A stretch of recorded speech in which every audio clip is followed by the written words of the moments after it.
পূর্বের কথা মতো এখন থেকে সব সাবজেক্টের প্রশ্ন তুফানকে দিতে হবে। পরীক্ষার হলে দেখে লিখতে দিতে হবে। তাকে বাধা দেওয়ার ক্ষমতা কারোরই নাই।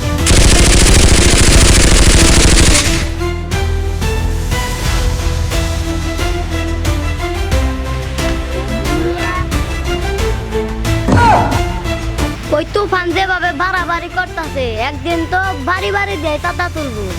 কিন্তু ওরা তো জানে না তুফান একদিন বাড়ি বাড়ি ভিক্ষা করবো।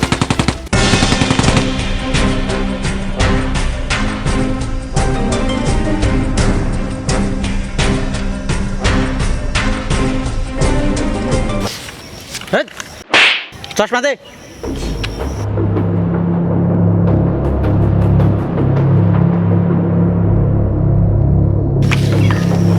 আমি তুফান। কি ফ্যান? আরে ফ্যান না, তুফান। ওই হলো, তাই কি চাস? আমি তুফান। আমি মানুষও না, আমি পশু না, আমি যা হতে চেয়েছিলাম আমি তাই হয়েছি। কিরে, তা তুই কি হয়েছিস? আমি মেট্রিক ফেল করে এখন চাঁদাবাজ হয়েছি। এই তুই চাঁদাবাজ না সন্ত্রাসী হয়েছিস, ওইটা আমার দেখার টাইম নাই। আমরা রাস্তা থেকে সর।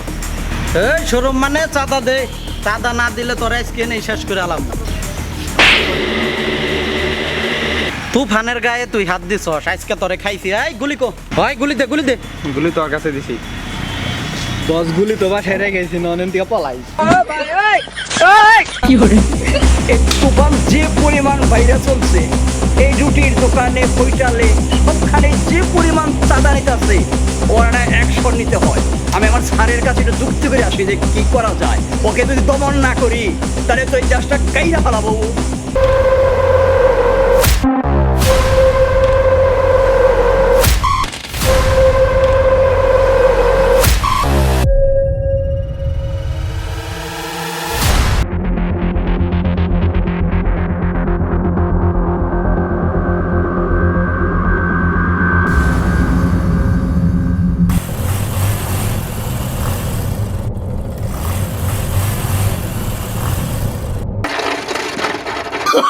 Oh, no, no, no, no.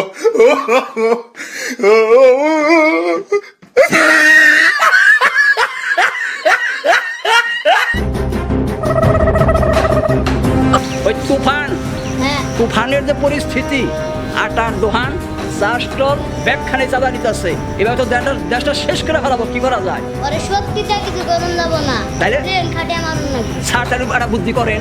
আচ্ছা, তুফান এরকম করার কারণ আপনি কিছু জানেন? কারণ জানি মানে, টাকা দিয়ে প্রশ্ন কিনছা, প্রশ্ন কিনে পরীক্ষা হলে যা দেখে যেটা অন্য প্রশ্ন, তার থেকে এই যে মাথা খারাপ হইয়া এই কাজটা করতে। তাহলে অনুপায় আপনি তো স্যার জানেন না, ওই প্রশ্নটা আমি তো বিক্রি করছিলাম 5,000 টাকা বিকাশে। তুফান ঘুষ খায় না, ঘুষ খাওয়ায়।